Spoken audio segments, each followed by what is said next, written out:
I should say really quickly, we're starting the Stone Cold Rock match now. Stone Cold's making his way out. He should come out second. He's the challenger. That's totally fine. I said at the beginning of the show, this is the end of the Attitude Era, in large part because they turned Stone Cold Steve Austin heel. And Stone Cold had started out as a heel, of course, and the fans embraced him, and they turned him babyface, and the rest was history. They went on to greater heights than they'd ever seen before. I still think it was a mistake to turn him heel, period. But I also think the way that they did it was a mistake, because Steve Austin is from Texas. He's from Victoria, Texas, and I'm not sure where Victoria is. But still, for all intents and purposes, this is a hometown show because they're in Texas. Yeah. I don't think there's that tribalism in Texas where, oh, you're from Victoria, we don't like you in Houston, or you're from Dallas, we don't like you in Austin, or whatever. This is a hometown show for Steve Austin. This crowd was going to cheer for Austin no matter what. At the end of this show, it's a no disqualification match, okay? Austin wins the match he beats the fuck out of Rock with a chair and then pins him. Kind of an anticlimactic ending, but it also makes sense. What the fuck else would you do in a no DQ match? I can do whatever the fuck I want. I haven't been able to beat him my wrestling moves. Why the fuck wouldn't I? It makes sense. But the big thing that turns him heel is that he associates with Vince McMahon, who's been his big rival for the last 3 years. Yeah. But this crowd was never going to fucking boo Steve Austin at this point. Yeah. The next night on Raw, they were still in Texas. They weren't going to fucking boo him. Could you find a crowd that would boo Steve Austin at this point? Maybe. But my point is, it was never going to happen in Texas. Yeah. Not initially. So what they should have done is, Steve Austin wins this match by beating the fuck out of Rock with a chair. Okay, he's a Stone Cold Killer. That's his fucking character. It's a no DQ match. It happens. Why not take advantage of the rules? Fans get a chance to cheer him. We move on after this night. The next night in Texas, okay, we start out with an interview with Vince McMahon, Steve Austin's main rival during this period. He says he's not happy about Steve Austin being the champ, or he says whatever. He's ambiguous in his interview. He's going to give him a match tonight. Either, I think Austin and Rock had a rematch on Raw the next night, but again, this is 25 years ago. I can't remember for sure. But give Austin a match that night, whether it be against The Rock or whoever was available. And McMahon says something like, I might have to take things into my own hands tonight. So then he comes out, and he swings a chair at Austin. Austin ducks, and he hits Austin's opponent. And then he's mad. He throws the chair down, and he stomps out. Austin pins his opponent. He's still the champion. He exchanges a look with Vince McMahon. That's how we end Raw in Texas. A week later, we're in another... And I'm not sure about the Raw recording. At one point, they would do a live Raw one week, and then they would record Raw the next week. For the next week, the next day. But then I know the next Raw was not in Texas, as I recall anyway. So the next time they're on Raw that's not in Texas, that's when we finally reveal that it was all a work between Austin and McMahon, and they were in cahoots the whole time. And we associate them together, and we say Austin's now a heel. So then that crowd is not going to be as likely to cheer Austin if he's associated with McMahon. Because basically what they did at this point is they just turned McMahon babyface for 2 days. And then finally crowd started realizing, oh, Austin's a heel. So I'm saying, give Austin the win here through whatever means. Give him the wins through a McMahon fuck the next week. And then the week after that, we reveal that he and McMahon were in cahoots. I think that would have been a much better kickoff to the Austin heel turn. Yeah. Now, I'm not saying it still would have worked. It still was a bad decision. Yeah. And again, you have other factors. ECW's gone. They bought WCW. They botched the invasion angle. So a lot of other things were going to happen that caused the Attitude Era to sort of come to a halt. But still, if you're going to do the heel turn, at least give it the best chance. And I don't think they did. Yeah. I've always maintained they didn't give it the best chance. But now, as far as this match in and of itself, this is a fucking fantastic match. This is the best match I've ever seen Stone Cold and The Rock have. It's 28 minutes of fucking outstanding action. And even the finish, like I say, it makes sense. It's a no DQ match. So why wouldn't you do that? Yeah. I mean, maybe you try to beat him with wrestling moves, but you can't get it done. I can just beat him. I can beat him till he's unconscious with this chair. Well, yeah, I'm going to fucking do it. I've told you leading up to this match, I need that title back. I need my spot back. It's important to me because, again, Steve Austin in real life, he's missed almost a year with a neck injury. He was out since September, October 1999. He came back in September of 2000. So he missed a year with a neck injury. He's got to prove himself. He needs his spot back. It makes sense. It fits his character. It fits the match. It's an ODQ match. You can do whatever the fuck you want to. You can't really get mad at somebody for taking advantage of the rules. Yeah. But yeah, this is a fantastic match. I mean, Dave Meltzer gave it 4.5 stars. I think Wade Kelly and the Torch gave it like 4 3/4. Bruce Mitchell of the Torch called it a 5-star match. I think it's easily the best match I ever saw Stone Cold and The Rock had, and they had plenty. And they had plenty on big stages too. They wrestled on Raw.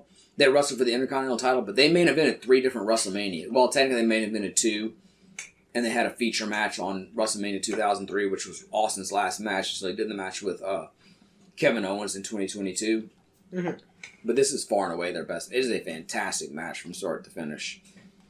Yeah. I'd love to just sit back and watch it, but I know I got a podcast to do. Plus, I have some opinions to share. But like I say, the heel turn was, and from everything I know, it was Stone Cold's desire to turn heel. He was like, I want to try turning heel now. And the powers that be felt like, well, we should give him that chance. But in hindsight, no, it was a horrible fucking decision. And I mean, look, they still had another couple of years of really high profits. Yeah. And if they hadn't turned him heel, would they have had more than that? I don't know, but man, it feels like the wrong decision. Probably. But like I say, in a vacuum, this match is spectacular. And that's another thing that makes it such a great WrestleMania. Even though the decision to turn him heel was horrible, the match is great. This is one of the best matches I've ever seen. And it's easily the best. It may be the best Rock match or Stone Cold match I've ever seen. And these guys are good to great workers of their era. That was funny. Rock was an over-the-top seller. Yeah. Maybe not to the My level phone died as I was plugging it up. That's hilarious. Maybe not to the level of Shawn Michaels in some of his matches, but he could be over the top. Always taking off the thing. But Rock was great. Why? Rock was a great fucking worker. In this era... What is that thing called? It's a turnbuckle pad. Okay. Because the turnbuckle, basically you have a bolt on one side, a bolt on the other side, and you have something in the middle that screws into both of them, and you turn it, and they're twisting in opposite ways, so it tightens it up. That's the turnbuckle, and you have that pad that goes over it. It's the same thing that, I don't think you and I saw it, I think John and I saw it, that holds like a Ferris wheel up. It's a turnbuckle. Interesting. But the pad itself is not the turnbuckle. I love Ferris wheels. It's the bolt in the middle. You're going that one in London.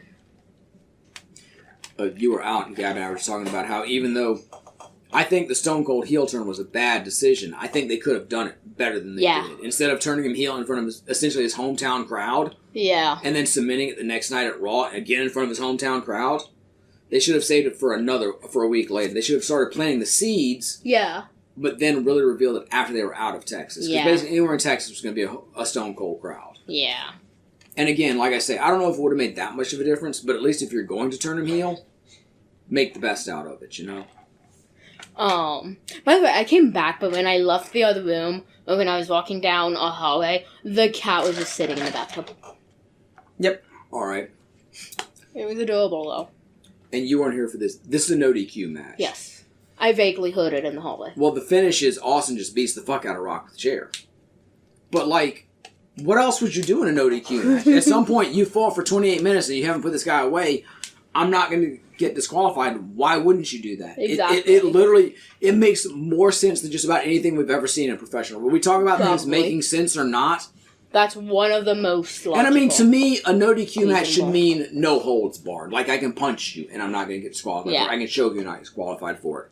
But in the world of professional wrestling, that means I can beat you up with a chair. I mean, I guess technically it means I could bring a gun out and fucking shoot you, but I'm not. I think that goes a little But they've far. never gone that far, although that is kind of ironic dangerous. because in 1996 or 7... 6, 7. 6, There 7. was an angle when Stone Cold and his former tag team partner in WCW, Brian Pillman, were feuding, and Austin invaded Pillman's home, and they cut to black, and you heard a gunshot. So there was a big controversy about, there's a gunshot angle. So that's kind of funny that we mentioned that during a Stone Cold match. But I'm just one, saying, it does go a little bit far. 2, it's rather dangerous. 3, who knows how the venues feel about it. And 4, they probably determined it's too dangerous to even bring in an unloaded /pop I'm gun. not suggesting somebody bring in a gun. I'm just saying within the context of the match, people get hit with steel chairs. We've seen it multiple times on the show already. Oh, I still should have a sword. Why would... I feel like they have. Yeah. Whoa, that's cool. I'm just saying, but seriously, in the context... My phone came back on when I unplugged it. In the context of the matches, we've seen guys get hit with ladders, tables, chairs. Again, okay, you try to wrestle them. You try to beat them with moves. You try to beat them with punches. You try to beat them with kicks. You can't It's a no DQ match. Why wouldn't you just beat him with a chair? That's actually a brilliant Yeah, fucking ending. I think she left to the bathtub and now she's confused for some reason. Mike! Alex had to leave again for a whining cat. My cat is being a little eepy. You know, I will say, Google on my lap. this is the match that should have been the last match of the Attitude Era. Though Stone Cold and The Rock, Yeah. they're the top two. I If mean, there's anything to end it, it's gotta be these two. Stone Cold was the man, and Rock was the number 2 guy ever since he lost the belt to Austin at WrestleMania 99. And then This is like the Attitude Era feud. Rock would turn babyface at the end of the month.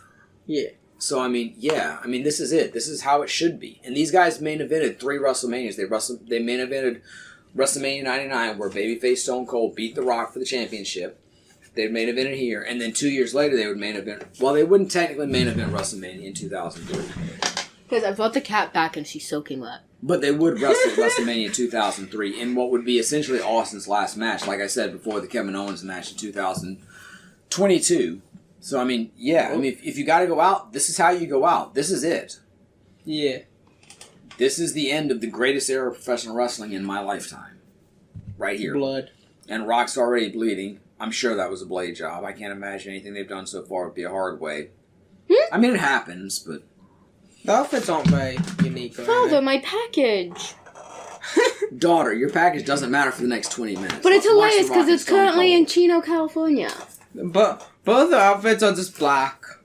Yeah, I mean, Rock has some branding on his. He's got the Brahma Bull on the back of his. But Stone Cold, he got over with black tights, black boots. Yeah. Eventually would add the black knee braces. Pretty You should basic put Mikey. outfit. You guys really should take time to watch this match, like, outside of the podcast, not Yeah. listen. Kicks. If you're watching, don't listen to our bullshit. If you're us, take the time to watch it with the commentary and really What's the enjoy this, ref because this yelling is a fantastic match. There's no disqualifications. Why is the ref yelling about anything? Yeah, that is always kind of weird. You should sit there until it's time to count, sir. I almost just threw my hand into somebody's drink. No, you're not finished with? You're absolutely right, Dylan. It makes no fucking... The referee should be there to count pins. That's it. Or to call a submission. In a no Which makes DQ sure match, he somebody has doesn't no die. other role. And even in the context of wrestling, like, I mean, what they're doing now, okay, you're fighting in the ropes, no big deal. I get if 16 other people get involved, or if you do legitimately pull out They're a making knife him, like, all aggressive to the ref. or a gun or something. By the way, it's referee... deserved. Referee Earl Hebner, who was in the ring for the screw job in Montreal in 1997, as we've mentioned before, who was also the referee in the match between Hogan and Andre when they did the twin referee gimmick, because his brother Dave was a referee in WWF back in the 80s, and Earl was a referee in Jim Crockett Promotions in the 80s. Mm-hmm. And they did the legendary angle where Andre pinned Hogan with the ref fast counter, and it was a twin referee because Ted DiBiase had paid to get somebody plastic surgery to make him look just like the other ref, but in real life they're twin brothers. Mm-hmm. So, long and storied history of the Hebner refs. And they would eventually be fired from WWE for, like, bootlegging t-shirts or something like that. Yeah. I'm not joking. Yeah. I mean, that's, like, legitimate. Oh, that's fine. God, y'all just don't understand. As a wrestling fan at this time, Cool. Did they take the belt? he's got the ring bell, yeah. Again, No DQ. no DQ! What does it matter? About ringing the bell on his forehead. I mean, I know no DQ matches have their origin in no holds barred, so, like, okay, if the pile driver's outlawed in this territory, you can do it. Mm-hmm. And then it expands so you can use chairs, you can use bells, you can use this, you can use that. But at this point, That bell did not hit him, I swear. at this point, that's what it meant. You can use whatever you want, so why wouldn't you? That's a lot of blood. It's not What as is much that mean? blood. It's not as much blood as he had in the match at WrestleMania 97 against Bret Hart that really made him a star. The infamous double turn at WrestleMania 97 where he just passed out in Bret Sharpshooter where he's just pouring blood. A match that I still to this day feel is overrated, but part of that's just how I felt at the time. I'm not really giving it a fair chance. Yeah. I still respect the match, don't get me wrong. I just find certain wrestlers like stand there all waiting for the opponent to Yeah. get up to do a move on. Yeah. I mean, to a degree, you need that to a degree, but you could make it look a little more. Always the same pose too. It's like, come on, get up. Well, that's a modern trope too, where guys are just like, intent, like, go ahead, hit me. Okay, you hit me, I'm gonna hit you. You hit me, I'm gonna hit you. That people complain about a lot. I don't think it was nearly as pronounced back in this era as it is now. Mm-hmm. And I mean, you have to understand, of course they're working with each other. Yeah. And they don't get 20 takes like if they were doing a movie, of course. So they have to do whatever they do. So there has to be an allowance for that. Yes, there's been blood. Pay attention. What do you guys feel about blood in the match? I like it. It looks neat. God! I think it's barbaric, and how dare you like that? I think it looks neat. Yeah. As somebody who's punched his fair share of windows, I'm fine with it. This Kit Kat is bad. I have bled just to know I'm alive many times. This Kit Kat is Don't you bad have from that- licking herself, though. I was gonna say, the other cat's bad from sitting in the bathtub. I was gonna say, don't you have that tattooed on yourself? I don't know what you're talking about. Does he look like someone who would have tattoos? Nah. Not at all. Yeah, I I'll think say it's right. It comes off my razor blade tattoo. Okay, makes sense. Look at the security guard. He's My literally holding his God. arms over the other security guard right now. He's like, bro, just don't. It's good, man. We got this. We got this. Damn it. Multiple drinks just fell. We'll do that. Oh, there's after boba this. on the floor. Well, yeah, like too close to the I end. got it. I'm We've got finishing my this. We're lemonade. fine. Before it spills. My Alright, here we view go. is one. Catapult. Ooh. Oh, that He, is like, such a jumped, sell. but- That's such a silly sell. Oh my god, but still, I'm sorry, you're watching this match, you're into these two guys, one of these is your favorite, because one of these was everybody's I'm not favorite into at any the of time. these guys. No, I'm saying hypothetically. One of these is Honestly, I don't even think I'm into either of them. 2001, one of these is your favorite wrestler. One of them makes me want to go You're get not ice cream. complaining about that. There's nothing wrong. You watch a fucking modern wrestling match and compare it to that. Big, we want to go get ice cream. Yeah. You watch a modern wrestling match compared to that. I mean, there's no comparison. And my favorite ice cream shop, too. Imagine walking in there, it's actually Stone Cold Steve Austin. It should saying be. like, you want some ice cream? It should be. I think we've watched that one, right, where Mike Tyson was like, Cold Stone Steve Austin. That was WrestleMania 90. No, that was Royal Rumble 98. Nice. Yeah, you Oh, have I so was many trying to say options for for a moment. thumbnails. thumbnails on him. Ah, damn. I think this is my turn for the thumbnail. Yeah. Okay, now Photoshop him into Cold Stone. Welcome to Cold Stone Creamery. But yeah, that feels more appropriate for the Mike Tyson episode. Maybe. Like, I was trying to say my viewers learned the other day that Still I've got a long. tattoo. Oh, yeah, you do. You have a tattoo? You! How fucking drunk did you get? I forgot. You have the matching one! You have a tattoo? I have a lot of tattoos. I have a lot Over of 100. tattoos. Over 120. This is a fun night. It is. No, look. Seriously. Anybody listening to this who hasn't seen this match, go back and watch it. Well, This these is stay a each other. banger of a Are they very match. kiss? They're flipping. Well, he's flipping him off. Yeah, that's what you do before you kiss. Do you not know? And to Alex and Dylan, seriously, give this match a chance sometime. If y'all don't understand Stone Cold, Yeah, I'm watching it. watch this shit. This is, I feel like I do. man. I've seen a few Stone Cold That's matches. a brutal. Those are brutal views on the face. Very, very bloody faces. Alex loves it. I Blood. I once drew Stone Cold with a bloody face. I mean, this is so symbolic. Like I said, It was a podcast thumbnail. in hindsight, this is it. This is the moment that the Attitude Era fell off the cliff. This is it. They reached the peak, and they dropped. It's like a mask of blood on I don't believe in flat Earth theory, but this is it. This is flat Earth. They reached the end, and they fell off. Like, damn. Oh, blood on the mat, too. Yes. They I mean, somebody... That's how bloody they Look, are. I get it. Someone wants, blood is barbaric. How'd You know, why do you I- have to break the hold if he grabs the rope? Like, You're right. You're right. No disqualifications! No disqualification. You're right. It makes no sense. I mean, you could make This the is- argument. No. You can make the argument. Of course, you're used to matches where you have rules. So, of course, the referee says break it. And you say, "Oh yeah, I need a break." So yeah, that the does referee make. shouldn't be saying shit. I understand, but again, as a wrestler, you could say, "Oh yeah, I'm used to breaking." Oh wait, I don't have to break that. Why did I break that? So let me go back to it. But yeah, these are It would make the matches a bit more stale though if they held the hold for like 5 minutes. Yeah, but again, let's appreciate these are the top 2 wrestling stars of their era going at it in the biggest match on the biggest show in the history of their profession. Like, for their era, there is nothing bigger than this. Yeah. He's getting blood in his mouth. And then you bring out the sharpshooter, which is the move that Stone Cold passed out in at WrestleMania 97 when they did the double turn with Bret Hart. It's the move that Rock had Mick Foley in when they did the play on the Montreal Screwjob in 98 when he first won the title. So there's so much history and so much symbolism in this match. This is a brilliant fucking match. Indeed. Everything about this is just fucking perfect. And like I say, even the ending, other than the actual heel turn itself, like, yeah, plant the seeds, but don't go all the way with it. But other than that, this is fucking perfect. Does it kick him in the dick? He kicked him in the stomach. Oh. But yeah, the illusion is like, oh, maybe he kicked him in the dick. But if you watch slowly, he's kicking him in the stomach. Could have kicked him in the dick if he wanted to. I mean, he could have if it was no DQ. Can't kick him anywhere. Like, why not? That cat is fine, I promise. That cat is just a noisy bitch.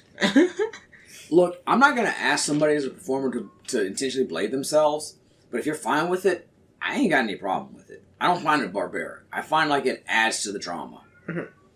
Like I say, as somebody who was punched out, flipped off the left home. Yeah, there you go. I mean, like, why not? But then he breaks the hole, so it kind of does hurt it. Yeah, it's a dead like, oh my god, get off my ass. No, this is a great fucking match. Like I say, off the top of my head, I definitely can't think of a better Rock Stone Cold match. Give him a hug. Oh look, Cobra Clutch / me. When Stone Cold first started in the WWF, his manager was Ted DiBiase, and his finishing hold was the $1 Million Dream, aka the Cobra Clutch. So he's bringing that out. So again, we are delving into all of the history of these competitors in this federation. Do you not know the word? He said delving at first. Delving. Yeah. Like diving. Past tense of diving. Yes, I know. You just said delving at first. Delving. D-E-L-V-A-I-N-G. I think I had another letter there, but D-E-L. You said delving at first. Oh my god. We're delving into like all the depths of these characters Take the drinks away from in the current federation. Oh, look at this. The roll up there. That is this. Okay. A little bit of history. When Bret Hart beat Roddy Piper to regain the Intercontinental title at WrestleMania 1992, Roddy Piper's finishing hold was the sleeper hold. He had Bret in it. Bret kicked off the ropes, flipped over, and pinned him. When Bret Hart came back after his hiatus in 1996, he and Stone Cold wrestled at Survivor Series 1996. Same thing. Stone Cold had him in the $1 Million Dream, the Cobra Clutch, the same move he just had Rock in. Bret Hart kicked off the ropes, flipped over, got the pin. So again, this is such a brilliantly booked match, man. So many layers to this shit. It's fantastic. I know y'all are making fun of me. Oh, Dad's getting drunk and he's getting into it. But seriously, watch this match. It has so many layers to it. It is so fucking brilliant. Yeah. Like, even at the time, I loved this match. But watching it now, 25 years later, I appreciate it on layers that I didn't even realize at the time. Yeah. It is fantastic. Like an onion, it has layers. It is absolutely fucking... This is a 5-star match. And I didn't even think that at the time. Bruce Mitchell was right. This is a 5-star match. It is fucking fantastic. And it is the perfect coda for the Attitude Era. Mm-hmm. Like, it shouldn't have ended here, don't get me wrong. But it did, so... Yeah, and here it comes. It's him and his ugly ass t-shirt situation again. Like I say, they should... a shitty walk, too. Like, what that exactly. Walk? Oh, that's Vince's walk. Watch any show during this era, that's how Vince walks. He walks weirdly. Yeah, I mean, for sure, but... It's 100% like, fact. He's trying to do a big, strong walk, but so weakly. Just give this 8 days. 8 days later, this would have made so much more sense. Or even he walks out like this on Raw the next night and accidentally misses Stone Cold and hits his opponent. And Stone Cold retains. Like, they just missed it by that much. I'm not saying it would have made that much difference, but damn, man. Maybe it would have. Oh, I love a good spine buster. Arn Anderson and Ron Simmons did the best spine busters ever. Okay. Very different, but I mean, for all intents and purposes, Arn Anderson invented the move, and Ron did his own version of it. Rock's was fine. I'm sorry.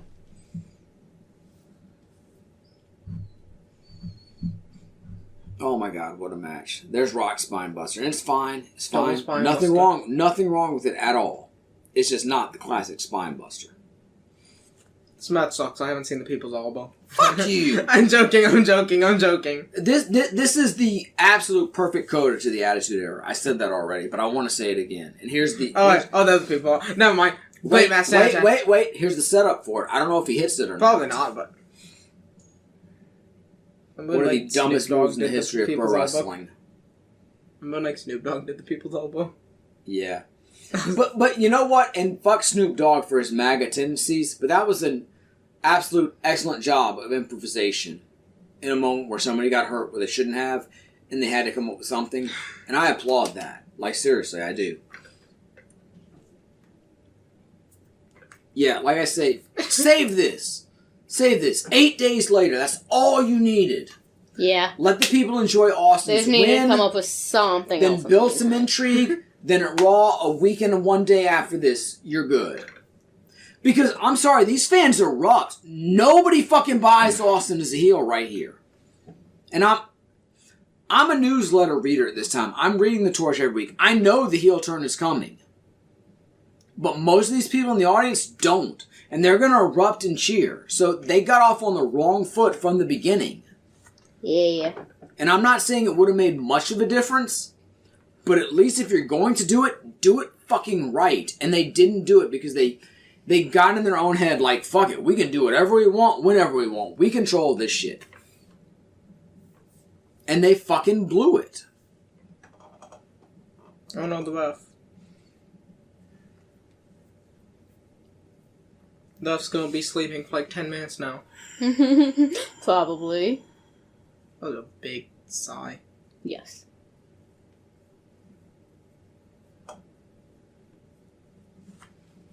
It's a long match. Yes, it is. Good match, but It's the longest match on the show, like we said. It's 28 minutes, bell to bell. Very long. Wait, what's the longest Share. wrestling match? That's not a bad thing, though. Yeah. I mean, the main event should get the spotlight. So it should be close to the longest match. But also, I mean, this match holds your attention. There's nothing about it that drags whatsoever. But at this point, this crowd is like, they don't care. For all they know, Vince McMahon is turning babyface. It doesn't register with the crowd. Like, we're not hearing the crowd noise here. But it doesn't register with the crowd. They're not booing at this point. Yeah. They're with Stone Cold. Like, you were out of the room when I said it. Stone Cold is from, he's from Victoria, Texas. I don't know what region of the state. Pretty much all of Texas is his crowd. Exactly. Texas is a hometown crowd for him. So they should have waited until they were out of Texas. No, it's hubris. They're like, we can turn whoever we want, whenever we want. And they fuck themselves. They did. And I'm not saying it would have turned out any differently, but at least give it the best chance you can. So let him have his moment at WrestleMania. Let it be ambiguous at Raw the next week in Texas. And then the week after that, then we fucking put it into full motion. And here's the finish. Austin's going to beat the fuck out of him with a chair. But guess what? That's not a heel move. It's a fucking no disqualification match. Okay, we got a rock bottom here in the meantime, but still. I'm sorry. If it's no DQ, and no DQ in this era means you can pretty much do whatever the fuck you want to do, how is that a heel move to beat the fuck out of somebody with a chair? No. It's not. You are following the rules of the match. I found a meme for you, Gen X. I found a meme. We talked about generations earlier. Yeah, it says Gen X isn't shocked by anything that they were taught the future would look like this. He oversold the Stunner slightly, but he still sold it better than anybody. Let's be real. Yeah. It's not quite as comically over the top as Scott Hall's sell was at WrestleMania 2002. But like I say, as a television... Look, here's another lesson. As a television viewer, this resonates. You see him taking the chair from Vince. If you're fucking up in the cheap seats in the Houston Astrodome, you're one of 70,000 people in there? Yeah. That doesn't fucking mean anything to you. No. You maybe see it on a screen. This was nothing but fucking hubris and conceitedness thinking, well, we get to dictate whatever we want. Which is true to a degree, but you have to understand the audience. And, like, they didn't. Yeah. Cared more about themselves than the audience. They cared more about their ego. And like I say, look. Sounds like a Vince From McMahon everything, thing. from everything that I know, the heel turn was Steve's idea. He wanted to turn heel. And that's, okay, maybe you can talk him out of it, maybe you can't. But if you can't, then let's at least do it the right way. And like this finish, this is not a heel finish. It's a no DQ match. I mean, maybe it can be argued that even a babyface wouldn't do that in a no DQ, but it's a no DQ match. But at this point, no DQ means you can do whatever the fuck. It doesn't mean no holds barred. It doesn't mean I can do a pile driver in Memphis when it's outlawed. Yeah. It means I can do whatever the fuck I want. So of course I'm going to beat the fuck out of him with a chair. Yeah. And like I say, look, they're all on their feet. Stone Cold just won the title. Their hometown boy regained his championship. Yeah, you can see they don't give a fuck that he's associated with. For all intents and purposes, right now, Vince McMahon is the fucking babyface. You can practically feel the chairs, even with the silence. So, like I say, I accept the heel turn was a bad idea and it should have not been done at this point. And it's so shiny. If it was going to be done, it's a year down the road. It's 2 years down the road. It's whatever. Yeah. Nobody up there in that fucking upper row that you can see gives a fuck that he just shook hands with Vince McMahon. Yeah. They care that their boy won the fucking world championship back. This is not a fucking proper heel turn. No. This is ambiguous as fuck and it doesn't do anything for business. And it's just a fucking mistake. They're throwing fucking beers to him, for God's sake. This is a celebration of babyface Stone Cold. Yeah. They clearly have no fucking idea what they're doing at this point. I'm sorry. I don't care if Vince McMahon made $1 billion promoting wrestling. He fucked up right here. Mm-hmm.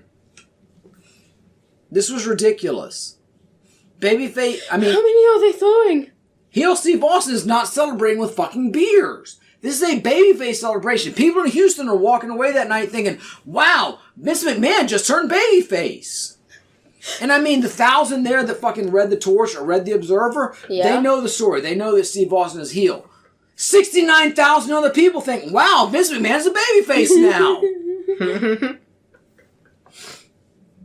Which is completely antithetical to the match he just had with his fucking son Shane. And blood. Where he's trying to fucking subdue his wife who's fucking wheelchair bound while he makes out with Trish Stratus. Makes no fucking sense. It was not the best planned show. But was it the worst? No, of course it wasn't, Alex. I mean, you know that. But I mean, what saying, was the worst? If you're going to take the fucking golden goose who has led you to heights you have heretofore never seen and turn him heel, yes, I know. This is not the way to fucking do it. On a future episode, though, I need you to come back with the information of what's the worst planned show. Patience. 8 days is all they fucking needed to do this the right way. And again, it's still a stupid fucking decision. They're still going to go into the fucking toilet. It's still going to ruin the fucking attitude. But it would have been better than this. But it would have been better than this. Exactly. I mean, that's all they fucking needed was 8 fucking days. Struggling to get up. Oof.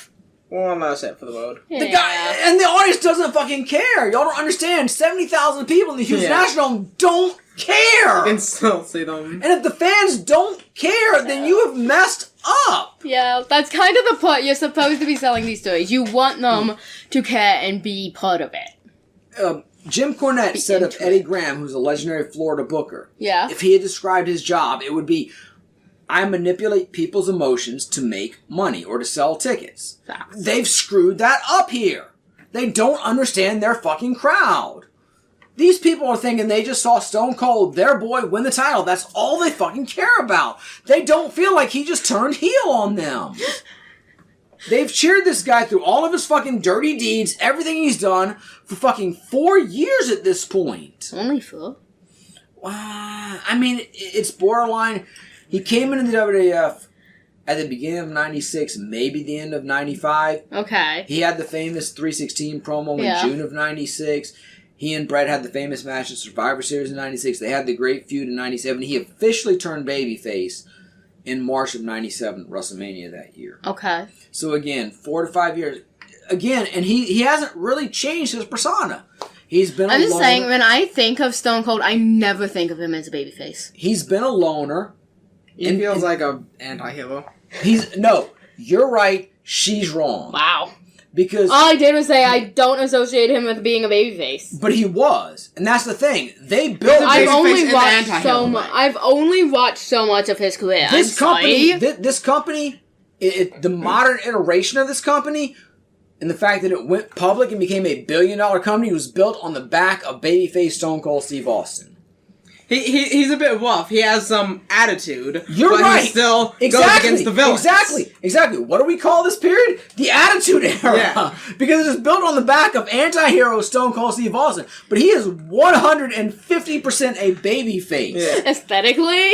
From WrestleMania He's the little wolf and tall man going up against the big man. From WrestleMania 1997 until WrestleMania 2001, he is the biggest fucking babyface in the whole world of professional wrestling. And what about after 2001, aka the year I was born? I'm just saying, of his career, what have I witnessed and what do I associate with him?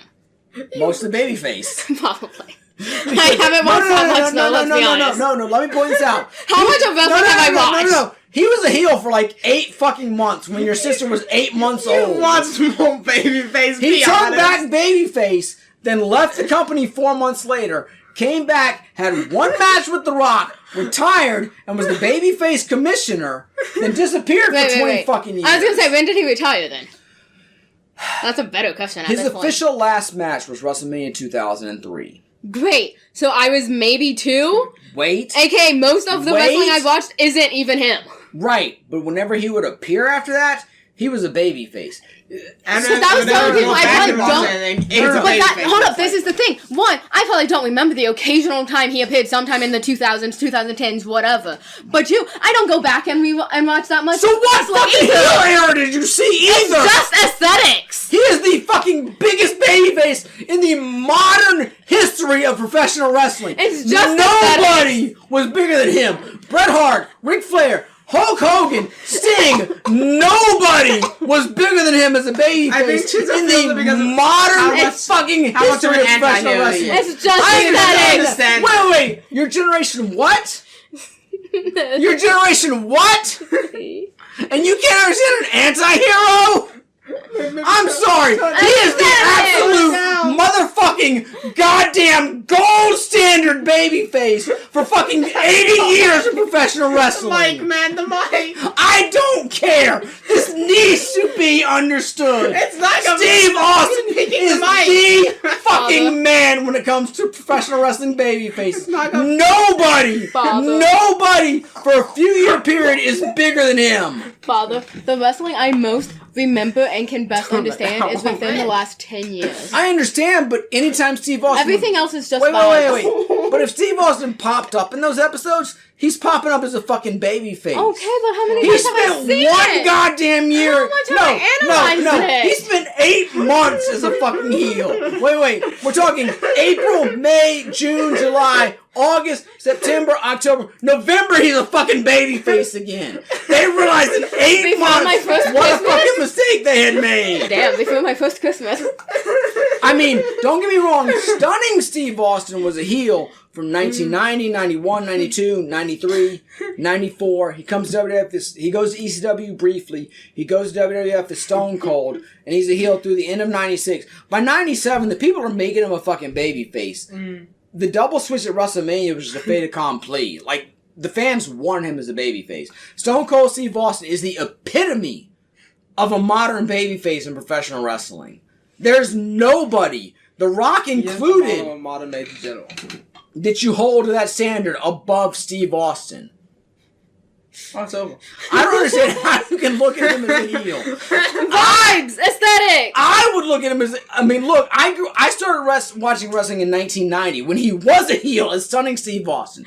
91 he was a heel. 92 he was a heel. 93 he was a heel. 94 he was a heel. 95, 96 he's a fucking heel. He's not a heel again until 97.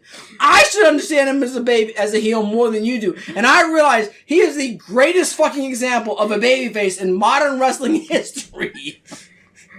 I would have many heels I've confused as babyfaces. I don't understand.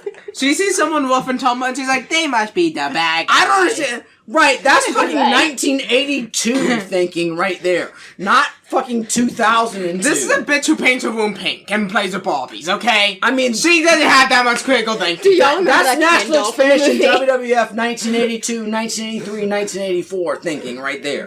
That is not fucking New Millennium thinking right there. You're a disgrace to your generation. Yes, I am. I actually am. I made housewife and etiquette books. I mean, don't get me wrong. My generation turned Stone Cold heel. I mean, babyface. So you're a disgrace to my generation too. There's one drip left. But no, I'm sorry. One drip left. Drip. All respect to Jim Londos, but in my era of professional wrestling, nobody reached the peaks that Steve Austin did as the top guy. And you don't reach those peaks as a heel.